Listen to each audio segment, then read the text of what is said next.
Hello, hello, and welcome to our latest edition of the Pub Footy Podcast. I'm your host, Diego Cerrone, and with me, the two boys, Coach John Martinez, Carlos Castro. We had an insane weekend of footy. The AFCON Final gave us everything and more of what we expected in the AFCON Final. Senegal takes the win over Morocco, over the host nations, 1-0.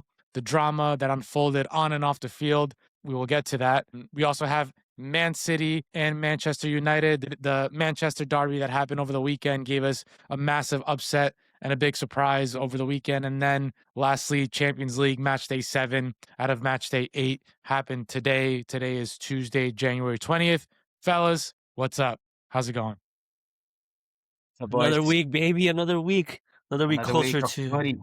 Let's say, yeah, another week. Another week closer to the end of the season. Just getting a little bit more antsy and anxious as the weekends tick off. Bro, I don't know. I mean, Nah, obviously, it's like the bro. fifth time I've said it, but I don't know why. You've already What won do you the league. mean? No, dude. Congrats. There's no such thing, bro. It's football, man. Step by step. There's football, man. It's football, bro. You never know. Things happen. People. What was City's it? in shambles. Aston Villa don't got a bench. It's bro, y'all good, bro. Nah, I can't. You can't say that. You never know. You never know. No, it's Johnny, really how did No. you celebrate that United victory over City? I laughed a few times. I think more because it sucks for Ruben Amorim. That laugh. Yeah. That was the first laugh, and the second one, obviously, City dropping points and just being in shambles defensively. You can tell, but didn't celebrate too much because then we dropped points afterwards. But then I celebrated more. I think my final the big With hoorah Villa? was when Villa dropped points because Fair. that's been their first loss at home all season. Yeah. I didn't notice that they would only been down 4 points if they won that game. Yeah, that would have been big. Wrote them off, right? Think it's like a two-headed race. Yeah. Teams will get the result that they need to get. Like Sean Dyche getting fucking the 0-0 is huge for him because they're in the relegation battle, and getting a point at home against Arsenal is huge. You know, sit all 11 back and just fucking dig it out. So Yep. gotta just do what you gotta do. That's what makes this, for me. That's why the league is the best league in the world, because And that's why you're not celebrating early. and that's not exactly They won correct. it. Come on, dude. I Come on. just wanted to be known that I congratulated Johnny in November. That just covers your ass, just in case. There is nothing to cover. Chelsea's in like 5th, bro. It's over.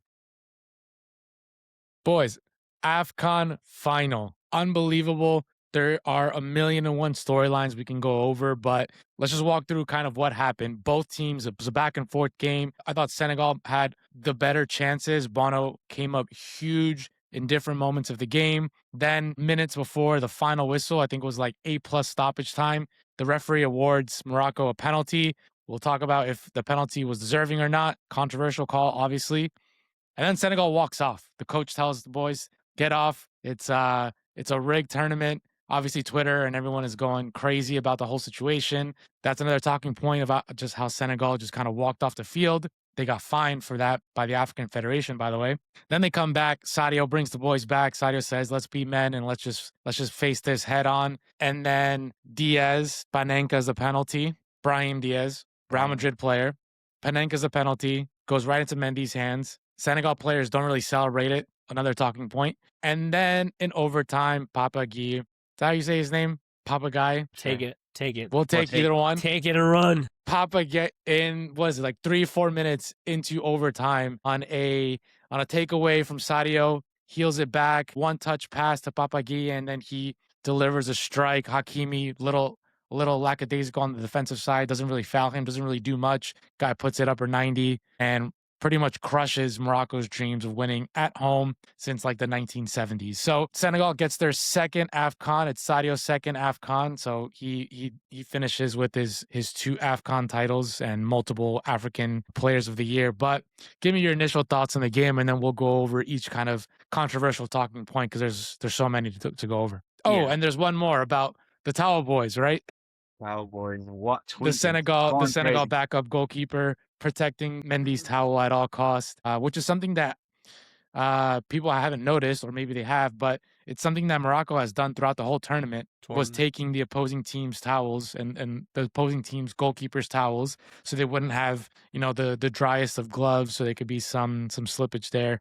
But yeah, initial thoughts on the whole game as a whole. I would just say, as myself, a Senegalese man, 9% heritage, Senegalese blood in me. Very happy that my country won the AFCON. Well deserved. I think they were, with Morocco, the best two teams of the tournament. Probably dominated the game for the most part, deserved the win. I'm gonna go with first and foremost, the goal that was disallowed for Senegal before yes. the Correct. PK. Yep. So I think It was that off a corner of a corner, I think that itself was towards a the end of the goal. game too. Yeah, it was like 92nd minute. Yeah. So it was like 2 minutes into stoppage time, which I thought was a goal. I thought it was very soft. It was a battle. Both guys' hands are up. They're both going for it. One guy gets bullied. Maybe it's part of the game, right? I don't think no one pulls. No one like maliciously brings it down. It was just off balance and kind of fell off. Yeah. Yes. And like, It's a pass interference. I think mixed feelings about it in terms of maybe there is a shove, right? There is kind of like that motion of pulling, but at the 100th minute,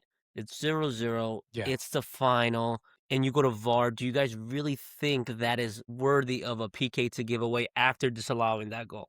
Correct. Like you said, it was two things that built on top of each other, both in favor of the host country. So Correct. So I think that I thought it was soft regardless of the slight pull. Brahimi goes down very fast and very easily. Obviously there was like a mismatch. The Senegalese defenders are a lot bigger than Brahim. So that's one of the other points where I'm like, kind of goes down a little soft. Maybe there is a pull, but 100th minute, final, you just allowed goal before. These are impactful moments that I think the ref should just let rock and let it go in overtime. That's it. Yeah. Just let it go to overtime. And then he did it. And then them leaving, obviously, is not right. I don't think it's right. You still have a job to do, whether the referee is shit or not. You gotta stay on the pitch. Just in terms of like professionalism and the integrity of the actual tournament and game. Yeah, I mean, I get it, right? Like, you don't walk off, but at the end of the day, I feel like it's AFCON. This is why we love AFCON. Like, this chaotic. Yeah. it's just chaotic, and it's not the first time like things like this have happened. I think a little bit is overblown. The fact that they walked off, saying like, AFCON or African football is a disgrace. Like, look at this happening, hooligans, whatever. But it only happens in the AFCON. It will never happen everywhere else. So that's where I get that point of saying it's like kind of like disgraceful in a say, or like a bad taste in someone's mouth, because it doesn't happen. It wouldn't happen in the Copa America, no matter how rigged you think it is. Yeah. It wouldn't happen in the Gold I wouldn't Cup. be surprised if it happened. And only if it was Brazil, Argentina, or Uruguay. Right? But I don't think it would happen in any other tournament. So I think that's where I think in terms of, I guess, people who are from Africa and want to be like, oh, we want to be taken seriously as a host. That's like, the thing. As a continent, right? Yeah. Like, we don't want to be known for these. I mean, obviously, for us as neutrals, like that chaotic stuff, that's what we love and thrive off. And I'm like, oh, this is awesome. Like, I didn't think that was awesome. Obviously, I was tuned in when they walked. I'm like, holy shit, what's going on? Like, I'm like, okay, cool. Makes like, for a good storyline. Correct, but like in like retrospect and like the big picture and how we like want to view it, I mean, it's pretty piss poor from the managers to be like, oh, everyone get the fuck off. It's kind of like, what are you doing? And also from the Moroccan point of view, if that's the way you won the tournament, it leaves like a bad taste, like a sour taste in your mouth that we won because the ref gave us a penalty and the other team walked off. It's like, you want to win based off merit. You want to win because you scored the goal. And then you saw, right?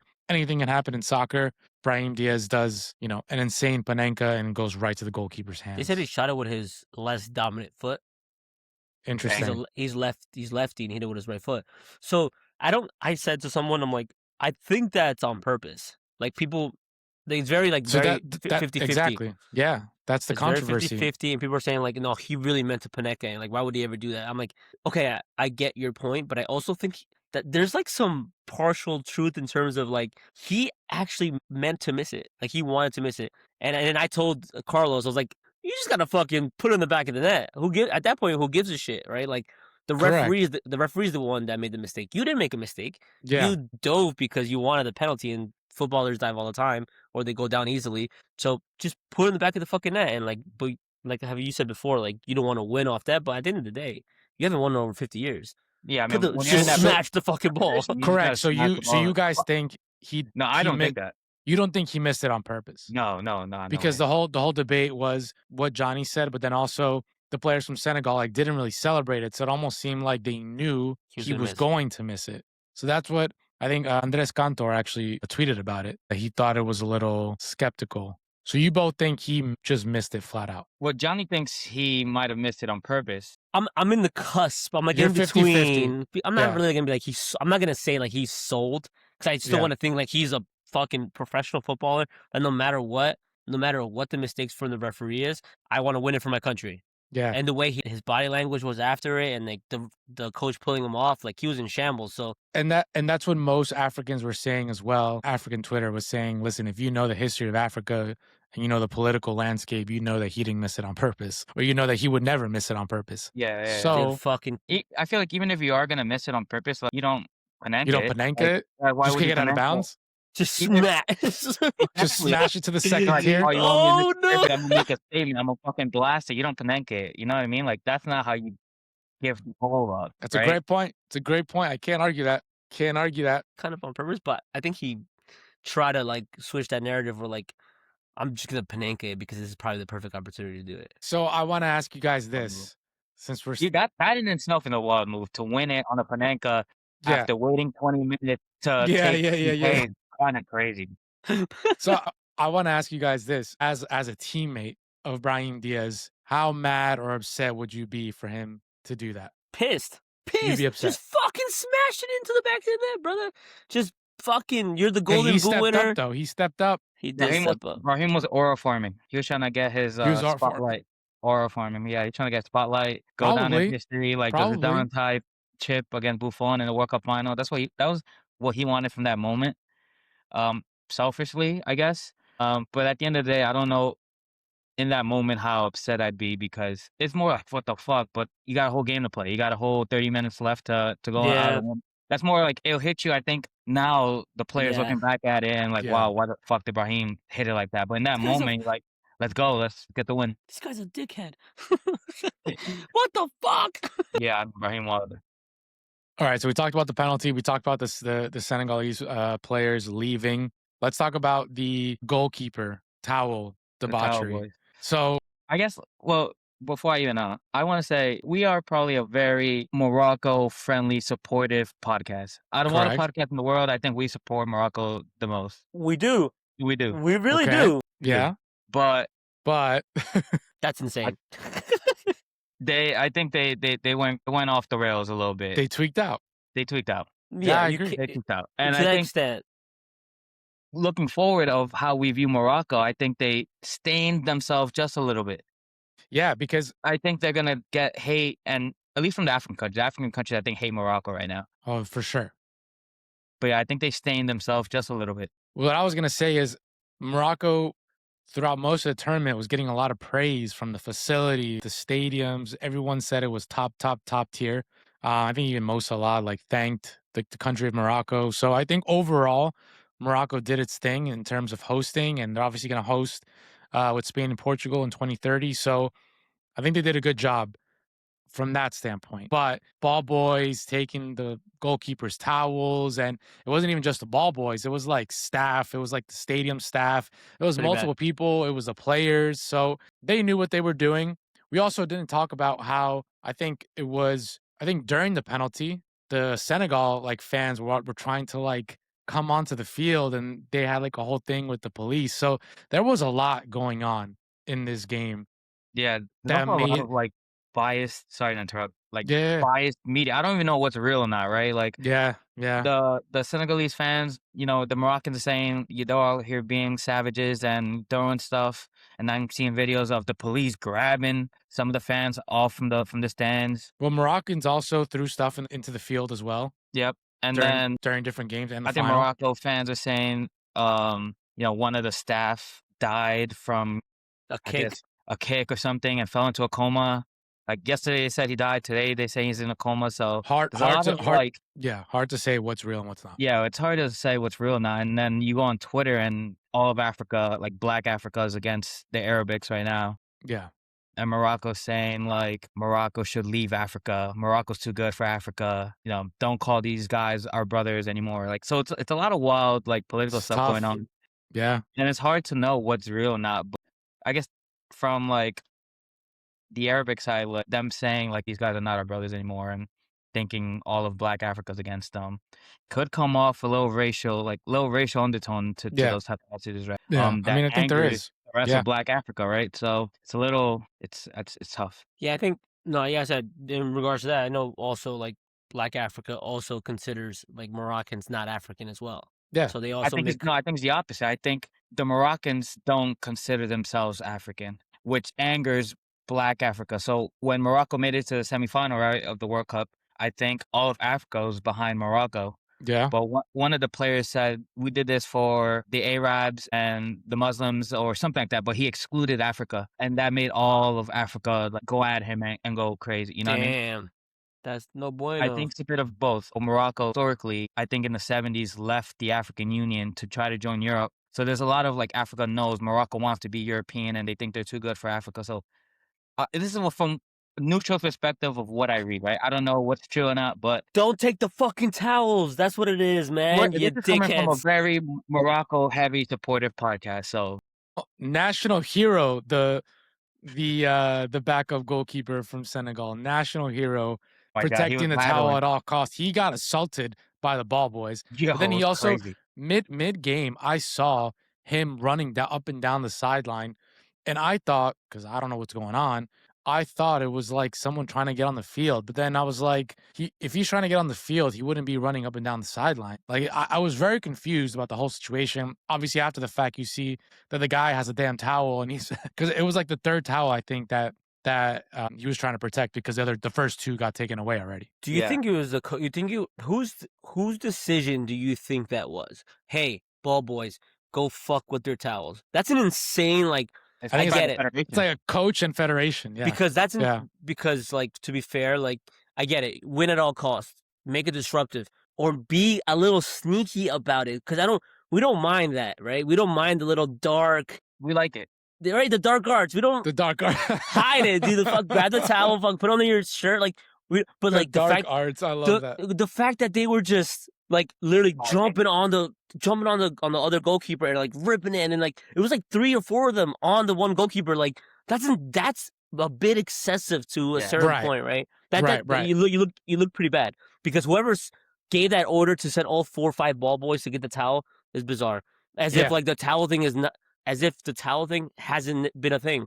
Like goalkeepers bring their towels to their goal all the time. Goalkeepers have the water bottle with the fucking PK stuff all the time. Like these things aren't new. So for ball boys to be that excessive or like a team telling them to be that way, jeez, dude. So so let me get this right. So you're saying that love the dark art stuff of doing it, but keep it There's under a the line. radar. Keep it under the radar. And it was for most of the tournaments. I don't think anyone really noticed. Until a Nigeria game. Correct. But then if you see the backup goalkeeper there protecting it, don't attack him. Like you lost. Exactly, That's it. yeah.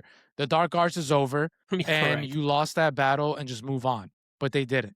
Even Hakimi was grabbing the Yeah. towel and toss. Like I like that part because he did it so subtle. I think it was like people were like arguing. He grabbed the towel without anyone looking and he fucking tossed it. But then one of the Senegalese players saw it and he went to go grab it back. Like that, I don't mind because you're doing it so discreetly. Someone did catch it, but you're doing it when like there's like a tussle. The ref has people in the huddle. Like you just went to go grab the towel and toss. Yeah. That okay, cool, well done. Like fair play to you, you prick. But the rest of the stuff, oh jeez, dude. Yeah, Those- it's like even in South American football, before they used to put balls on the cones and the ball boys was an actual job, right? They wouldn't give the ball to the Yeah. right? People like, go we- hiding the balls. Yeah, we like some of that shady shit, but to the point where you have 5 people attacking the guy is crazy. It's wild. Mid-game, like there's a game going on. You see The game was playing. The guy was running up and down the field during the game. Crazy, bro. It was wild. And then I think Morocco won a fair play, like best fair play team the day after, bro. It was crazy. That's why we love AFCON, bro. the Nigerian goalie was like, what did he say? He's like, give him my towel now so they can wipe their tears. Yeah, Like publicly, or like all these memes of like hey, you need a towel, and they got one of the Moroccan players like holding a towel with like a golden ball wrapped around it. Like, oh, dude, that's it. Yeah, you knew it would bite them in the ass if they lost. They lost, yeah. But then you see some of that, right? And then everyone starts rooting for Senegal at that point. Like you don't want to root Correct. for. You don't want to root for a Morocco, team right? that does that. Yeah, You see correct. that. You see some of the questionable calls that it's been favoring Morocco all tournament. And then Yeah. no one wants Morocco to win at that point. And it's not because you're hating, but you see some of that like on Twitter and stuff, and you want Yeah. to root against the team Yeah. that needs the help, I guess, right? And we do like Yeah. Morocco. To And say it we do again, we like do Morocco. like Morocco here. We We are praise them. Morocco. Their growth in their system, the growth in their football from the youth up until where they are now, what they did in the World Cup, and what they're going to do in the World Cup coming this summer. Because I promise you, people are going to jump on that Morocco boat again and just be like, yo, Yeah. Morocco's playing phenomenal football. They're going to surprise a lot of people. Morocco this, Morocco that. Like, this is going to probably just go away in a couple months, you know? Yeah. Once the summer starts to roll around. So, but How good is Senegal though? How good That's is what that? I was. And That's what. oh That's what my I was gonna Senegal God. group, bro. Yeah. That Yep. group is fucking nuts. That's what I was gonna say. Let's give Senegal our praise for a second. They win their second overall, but 2 in the last 3. Sadio obviously being the hero. They're going into the World Cup full force. Now With that group is like solidified group of death. Like group Yeah. of like God. that group is insane. yeah, We can say who our favorites are, but in reality, that group is up for fucking grabs. yeah. Easily say that right now. That group is They up for both. grabs. I think France and Norway both know it as well. They have to know it. Sure. It's They who can- it's all three of France, them can Norway, beat each other. Senegal, and who Yeah, else? and the fourth is the playoff team that they don't know yet. Who can that? I think it's. I potentially think it be? might be. I think Bolivia. If Bolivia Even makes it. Bolivia. Bro, it's crazy, right? Come on. Yeah, that wild group. Oh my days, man.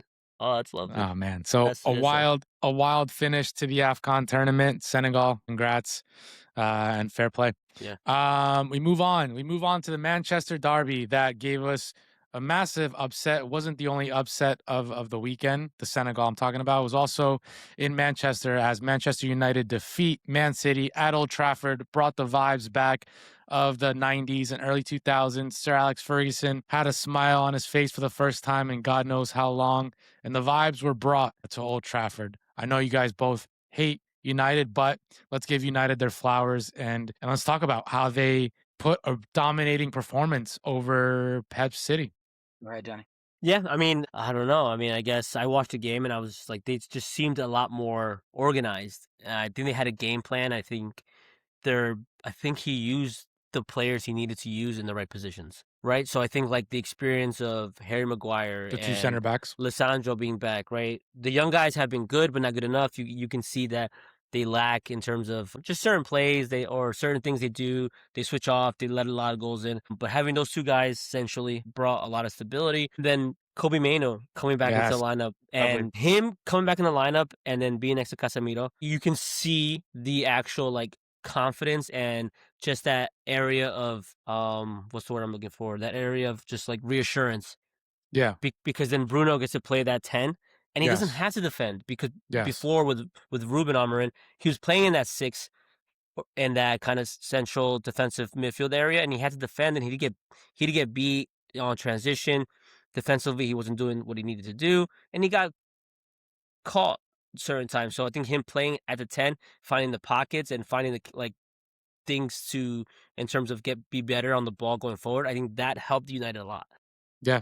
And I think that's why they were so successful. And they created a lot more than they have in the past few weeks. So, plus City's defense is obviously struggling at the moment due to injury. But I think those guys were massive. I think Kobe Mainoo, surprised that I can't believe he hasn't been playing. I mean, Crazy. He's their best midfielder. I mean, Bruno obviously, but besides, he's a top 3 player, I think, on that team almost. And for him not to have been playing kind of speaks to, I guess, Ruben's attitude of it's either my way or the highway. Yeah. Which doesn't always work for every team. Sometimes you need to adapt. And what Carrick did was basically, this is the group of players I have. I'm going to put them in the best position to win. Fuck whatever my coaching style is, whatever I think's the best for me. I have these group of players and I'm going to put the best players on the field. And that's what happened. Yeah, he played a 4-3-3 and they countered most of the time. And that's how they should play. You don't want them to just fucking control and possess the game. I think they're better sitting back. We have Kobe Mainoo and Casemiro just dominating the midfield defensively, and you spring out on counters. They with have Ahmad speed. and They have speed. Yeah, So super compact. They made it difficult for Haaland to get the ball. They were being busy there in the midfield. They just narrowed the pitch, won the midfield battle, and then they sprung Ahmad, and then they sprung who played the left, I think. Boyan played up top. I think they played someone else was on the left. I forgot. I think it was Dorgu. I feel like I saw Dorgu, but Dorgu playing left wing. Yeah. Did he? I think Luke Shaw was playing left back. Yes. So and Dorgu was so defensive that it was almost like a 5-back. Correct. So he was kind of dropping in, making it more narrow, and just making it compact. So then Kobe Mano and guys like Casemiro, who played very well, like Casemiro played lights out, and then you win in the midfield and they spring.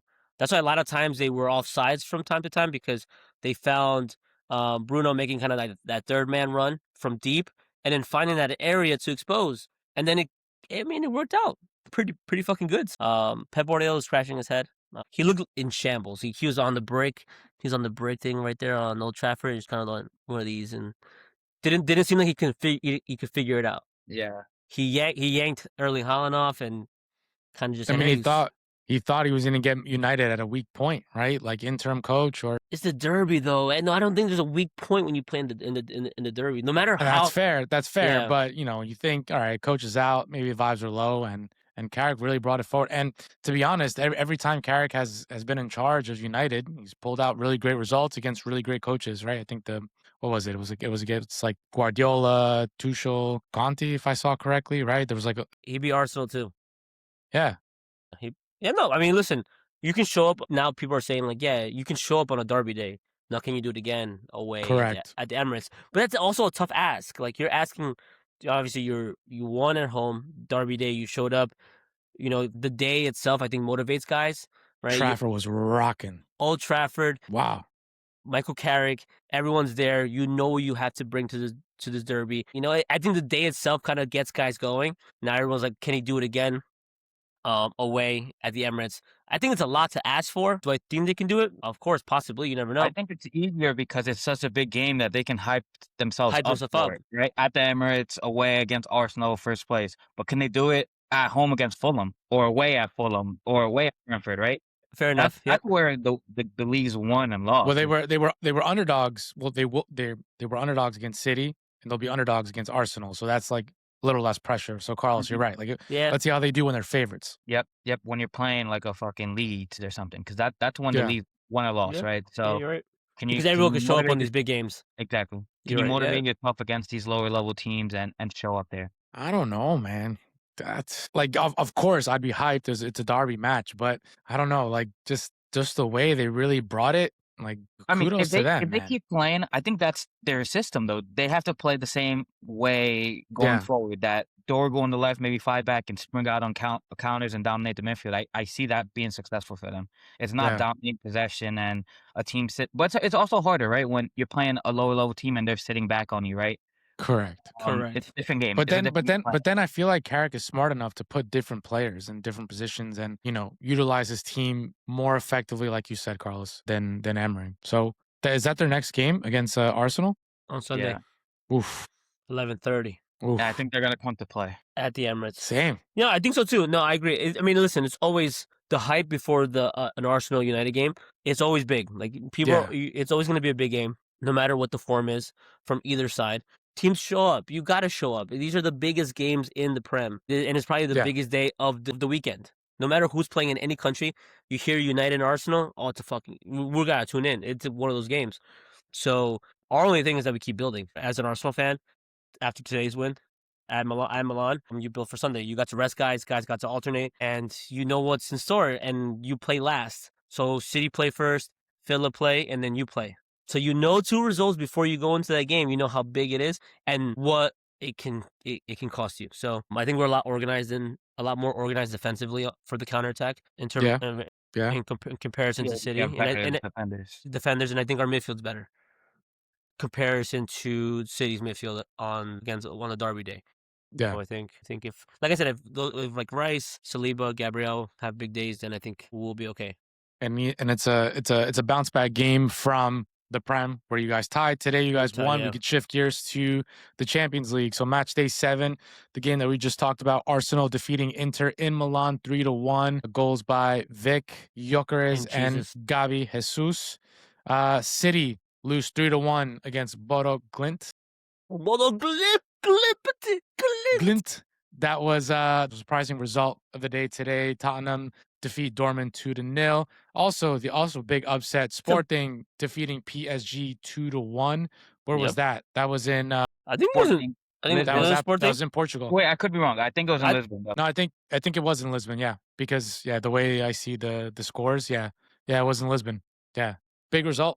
2-1. Madrid 6-1 over Monaco. Olympiacos 2-0 over Leverkusen. Ajax Adorable. 2-1 over Villarreal. Yeah. And Club Brugge over Karat 4-1. And then Napoli Copenhagen 1-1. Tomorrow's matches, let's see.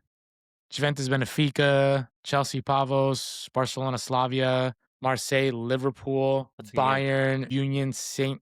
Gios, Atlante and Atletico Bilbao. So some really good games tomorrow as well. What is the table looking like? I think the Prem teams are dominating, bro. Arsenal sits up crushing. top, right, with 21 Dominating. points. We're crushing it. City. I mean, if City won today, I think they would have been second. They would have been second. But they're still top 8 right now. If Chelsea and Newcastle win tomorrow, I think every Prem team is in the top 8, which is fucking nuts. Yeah. And Crazy good on town. Arsenal too, because I was at the game last year, right? Inter Arsenal in Milan, and Nothing. it was PK. well, no, yeah, You it was a 1-0. Yeah, it was 1-0. Milan. It was Mkhitaryan, right? Scored the Yep. penalty. Or So you guys Kolonoglu. reversed it. Yeah, it was Right. It was Kolonongo. Yeah. Yeah, I really enjoyed today's game, to be honest. Arsenal set pieces, they're just dominating the game right now. You cannot stop them. They're big time. I mean, listen, the first goal was fantastic too. I think a nice little link-up play in the middle of the park. It kind of like 1-2 around the box. I think Jesus gets a little fortunate because Timber kind of whiffs it, and it kind of becomes a little cross, but then he puts himself in a position where he kind of just goes for it, and he gets a nick on the ball, and he puts it in, right? So it's a good number 9 striker finish, and then we concede.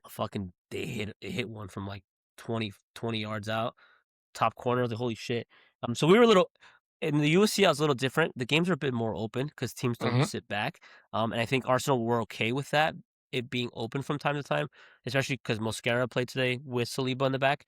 And Masu Skelly played, which I thought he was fantastic. So I think we were expecting it to be a little bit more open. And then the set piece, I mean, I think that's like our 18th set piece that we scored this year. So we're making it really difficult, and we're Set adding piece it. FC. Dude, set piece. Yeah. I mean, it's massive, right? Because it's not like Inter was playing bad, right? It's a competitive game, but when you get caught and you can see the set piece, that's just deflating, right? You're playing well, you're calling a set piece, and then you have to build yourself back from it. Oh shit! So it was 2-1, and then second half, we're kind of dominating on the ball. They get a few counterattacks. They find themselves in good position, but nothing that Saliba, Mosquera, Timber, and MLS can't kind of contain and kind of prevent. They weren't really too dangerous. And then he makes the subs. He puts in Declan Rice. He puts in Victor. He puts in Martinelli. Then he puts in like Big Gabby and stuff. Yeah, so I mean, the squad depth. It's insane. So as they started today, and then Victor gets his goal, and that's a fantastic goal. Like, I don't know if you guys saw Martin. Farmer could have done a little bit. He was high on his line, but at the end of the day, he finished it, right? You got it. Yeah, you do well. You stay composed, top of the box, and you just put it away, right? So I think the run was great too because he's just darting on the counter, and Martinelli does really well to find him. And then I think Saka gets a bit fortunate with kind of like, it looks like a pass with his heel, but it kind of just hits him, but it sets up perfectly for Victor, and he just kind of just curls it into the corner. That's Gabby Jesus' spot though. The thing is, like, you see what happens. You keep playing him, but you see what happens now. Like, he gets 2, Victor comes off the bench, he gets 1. Hey, you love that though. We'll take the competition. That's the thing. Like, now the strikers want to. People talk the last 2 games. Like, it's 0-0. We're not finding any kind of strikers. Correct. People can't score. And then today you go to the San Siro. Yeah. Obviously, it's a bit different again. Teams aren't sitting back, but 2 guys that play the 9 play today, and they get a goal. And like you said, Kai Havertz is getting healthy again, he's gonna get playing time. I think he's gonna play a lot more once kind of like he's an Arteta favorite. I think he is. He just does what he needs him to do, and I think everyone else links up pretty well with him. So I think the dynamic and the chemistry when Kai is on the pitch, I think, kind of elevates our game. But right now, if we're doing it without him, we're just gonna continue, in my opinion, is just elevate with him. So when these games start to come along, these knockout games, we have options. Yeah. And just got to find depending on the game, situation, who you're up against. Correct. So this Sunday, who do I start? Gabby Jesus or Victor? I think you should ride Gabby. Gabby, right? And then you put Victor in if Gabby struggles, I almost would do the opposite. If Gabby's struggling, you just put use Big Vic, right? Yeah, I mean, I would almost use Vic to like wear them down a little bit. Bully them, right? And then have Gabby Jesus kind of come in 25, 30 minutes. I don't get paid millions for those thoughts.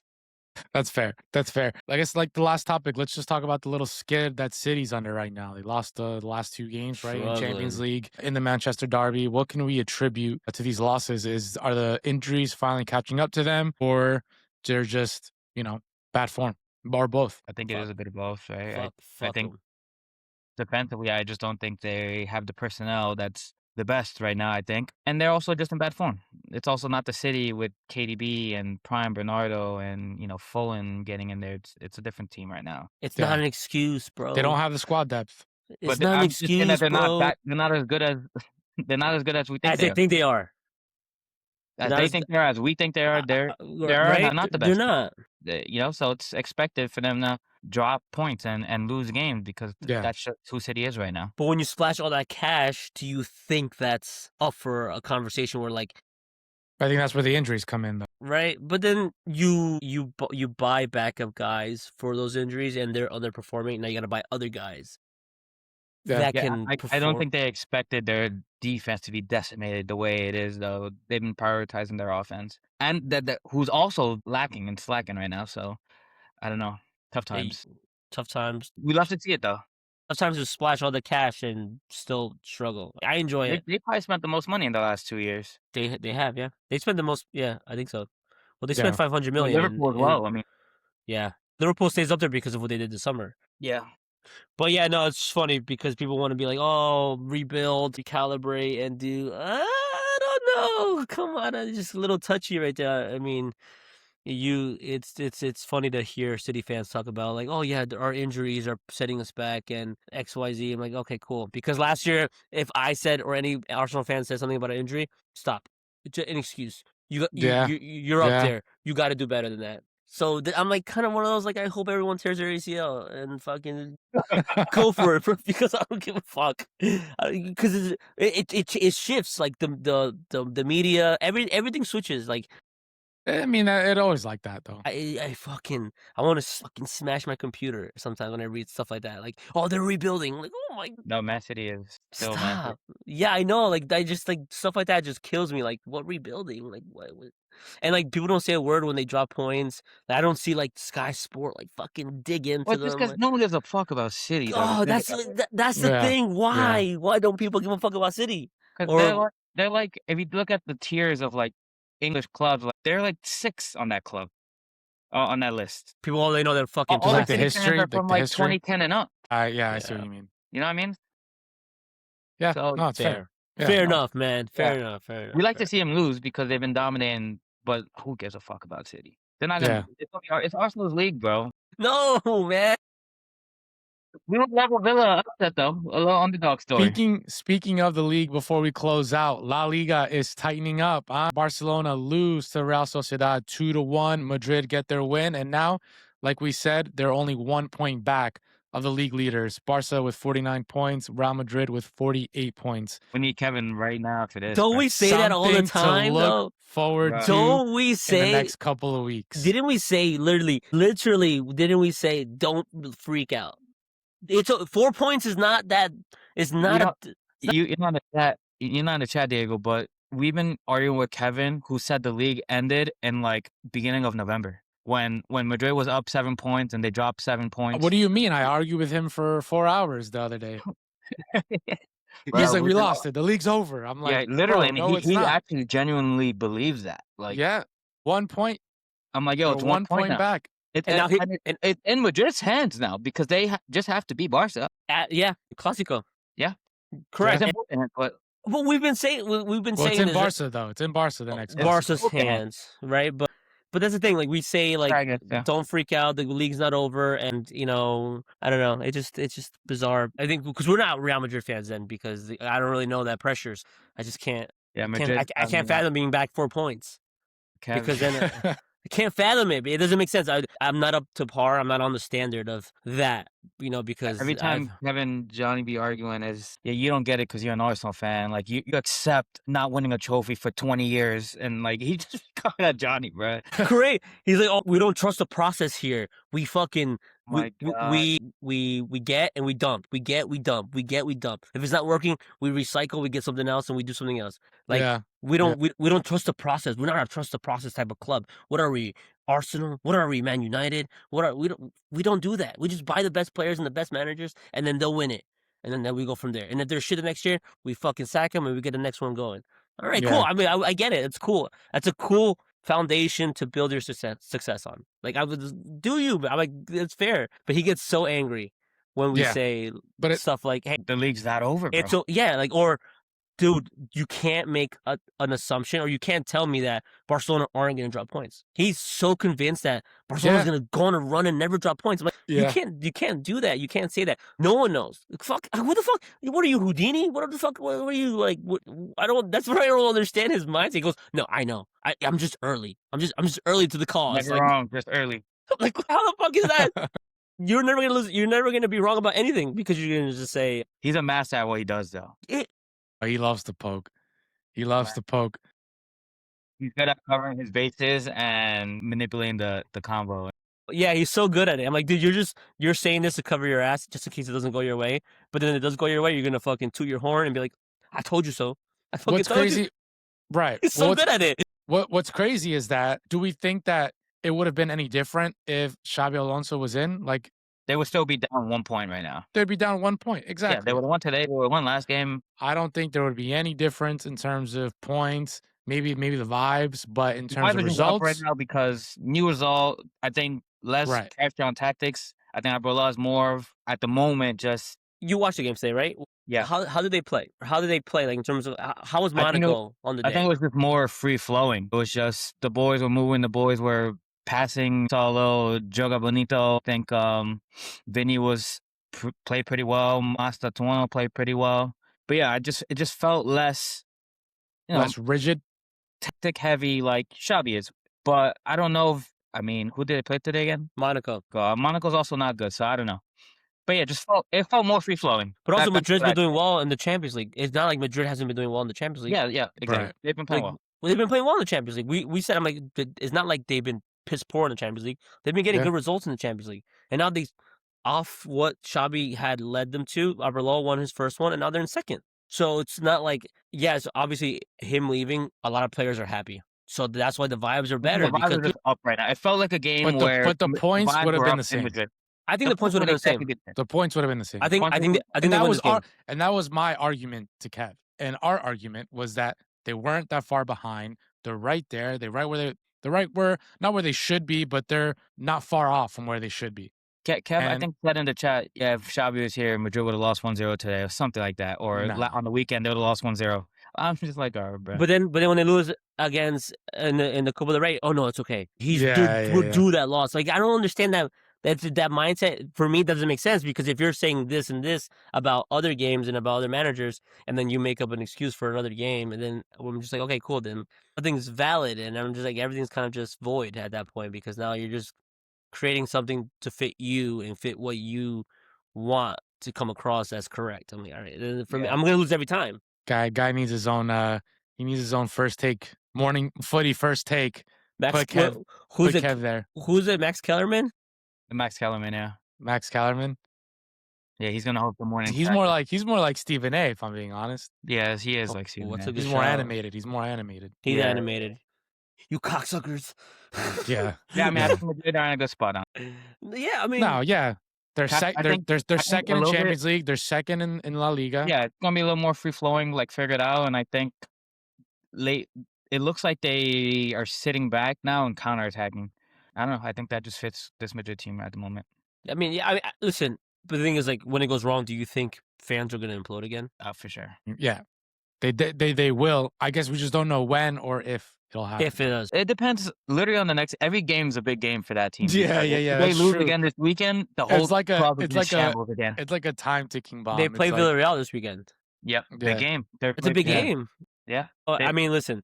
every game's insane right now. I mean, I've been riding this Madrid team all year. I've been on the backs, man. I've been probably one of the best Madrid fans on this fucking podcast, bro. And he's like, if you supported Xavi, you didn't support Real Madrid. I'm like, what are you talking about, dude? Like, what the That's fuck does that crazy. even mean, dude? I've been supporting them more than you. I'm like, you said you wanted Xavi to stay so they can lose every game. How does that make you a better supporter than me? You wanted to see your team implode, bro. He just wants to be proven right. He just wants to be proven That's right. what I said to him. Like, you rather have your point be right than your team actually being successful. I mean, that's you're a monster. I'm like, you're a fucking monster, and I can't wait to talk about it. Yeah. Yeah, before we close, Carlos, give us a little mini story on how this jersey came about. Fire jersey. Oh, so I was just scrolling on Instagram, and I think my algorithm's starting to tailor to like soccer jerseys. So I got an ad for classic football shirts. Yeah. They're based out of the UK. They have a store in the city, and the ad was like Real Sociedad jerseys for $30. So I'm like, $30, no matter what it is, I'm buying a jersey for $30. Go on the website. I see a couple Real Sociedad jerseys. They had like a few over the years. But I was like, let's see what else they got. So I went on clearance, saw a whole bunch of jerseys for $30 to $45, and I just started scrolling. And when I'm scrolling and looking at jerseys, I just start cart.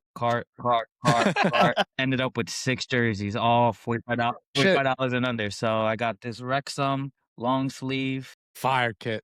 So you bought all of them. You bought all 6. I can bring all the jerseys out, right? Well, you try on haul right now. A haul right now. But yeah, so I got this for I think it was like $40.